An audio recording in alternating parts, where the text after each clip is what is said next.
Welcome back to RFK Stadium, everybody. DC United with the midweek matchup hosting the Montreal Impact, the first ever meeting between these two clubs. Give it in the lineup again, John. That's right. Talked to Ben Olsen. He said he wanted to make a few changes here. Andy Nahar comes back in on the right-hand side, the Honduran international. Sana Niasi comes in. Lamar Nagel, the former Seattle Sounders player, will be on the bench for this one tonight. And again, looking to get some results away from home. It's been very difficult for him. So as always, DC United dressed all in black here at RFK Stadium. In their road white and blue strip, the first ball will belong to Montreal. It's Niasi and the former Italian international Corradi. We're underway here in the nation's capital. Played those first two games of the season. And this is his first action since returning. Well, again, we talk about players that had filled in and done very well. Willis is the backup keeper. Danny Cruz was doing extremely well keeping Nahar off that starting lineup. Slided through, the flag is up for offsides, deflected. Corradi knocks it in, but it's offsides. Niasi was the man who was behind the last defender. Dangerous chance, though, for Montreal. Well, again, it's that counterattack you're always concerned about. Brendan McDonald just stopping here and pulling up. Pretty close. Very close, but he did the right thing. Ran out of space to shoot, but keeps it alive, and now Wall is incorporated. DC United a little bit lucky there, Tony. Lackadaisical in terms of just marking up tighter on Niasi. Davey Arnaud as well on this weak side. Very wide open. Turnover won by Mapp, streaking forward. Justin Mapp, and now it's Arnaud. Shoots, and it's just over the bar. Well, that was a poor ball from Justin Mapp. He didn't lay it in front of him enough, Tony. And if you put it in front, he gets a good stride and get on it. It's a little bit behind him, so he has to adjust his feet. But the concern is Justin Mapp just ran through 2 or 3 players in the midfield. DC United not getting a tackle on him. Lucky enough for DC that ball was, with pace and driven behind him. So he was very lethal on his set pieces.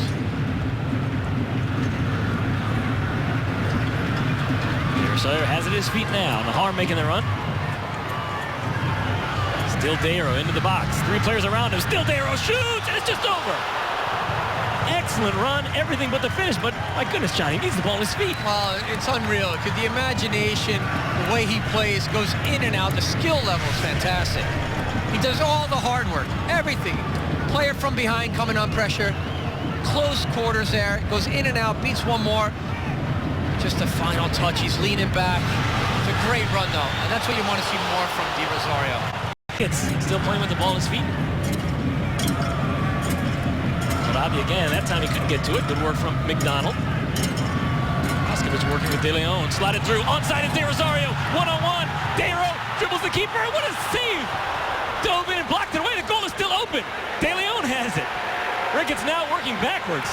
Cross to the back post. Andy Nahar headed away. Still Andy, it's not over yet. Korb.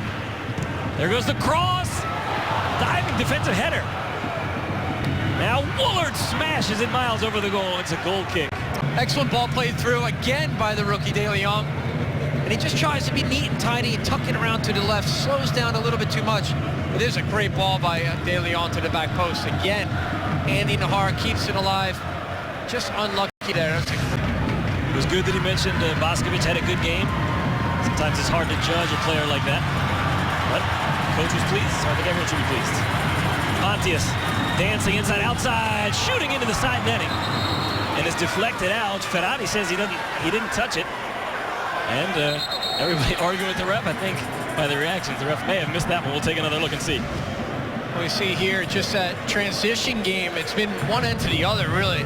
Pontius looking to strike. There's no touching the ball from the defender at all. And you can see right now why Ferrari's certainly arguing. We have now approaching 70 minutes. So that may be a choice for another substitution for Coach Olsen. We'll have to wait and see. Well, you think about Danny Cruz, the energy he always brings to the game. At this point in time, that's something that can really be a change factor.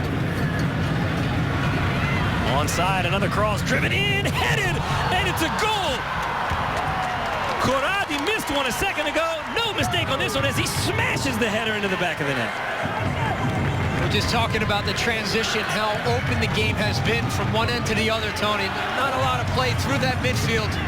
The overlap and run down that side, and I believe it was Nagel, the substitute, came on. And he whipped this ball into the far post. What a fierce cross it was. You see here Corradi Yeah, it is Nagel. He's overlapping there. Look at the run there. Chris Corp just facing the ball, not opening up. Didn't see Karate on the back post. There it was Nagel. Making a difference as a sub coming on Karate. The open goal and a great finish. There's still a lot of work to be done there. But DC United will find themselves very unlucky now to be down 1-0. Players crashing the goal for a rebound. I don't think he's made a difficult save. He had those two sort of blocks on the breakaways. You're absolutely right. It's a good point. You've got to put the goalkeeper in uncompromising positions, and I don't think DC United has done enough of that. It looks too comfortable on there. Felipe to the wing again. Another cross.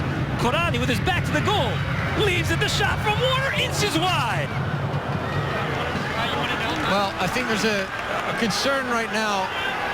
And you see Karate is finding a lot of space, but it's also Nagel. Lamar Nagel's come in off the bench, and he's providing that width. He's overlapping. He's getting down that right side. So move for Perry Kitchen now moving forward. Michael Santos turns and faces the goal. Another long distance shot. It's a goal! Michael Santos scores from a mile away. I think it took a little deflection, and Ricketts was not prepared for it. It came out of nothing, John. Well, this is exactly what I told you that he brings to the table. Never shy of taking a shot in training from far out. The wet surface certainly had a little bit of play on it.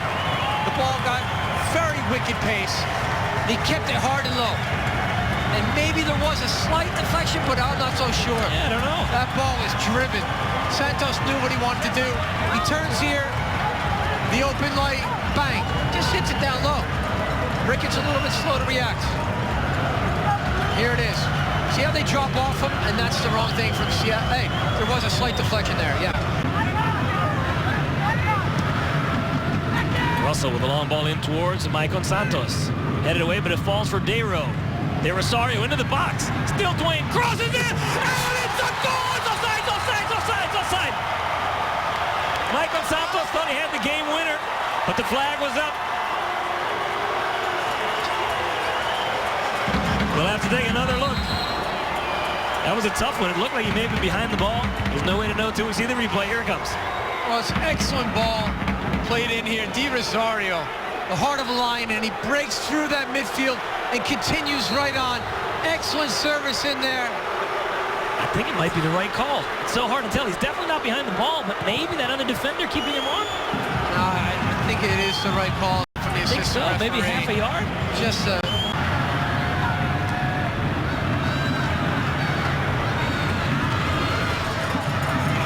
Nagel picked up the assist on their goal. Now there's some space in the middle of the field. Felipe goes down, and the whistle is the final whistle of the match. DC United extends their undefeated streak to 5 games, but unfortunately they cannot pick up the full 3 points at home.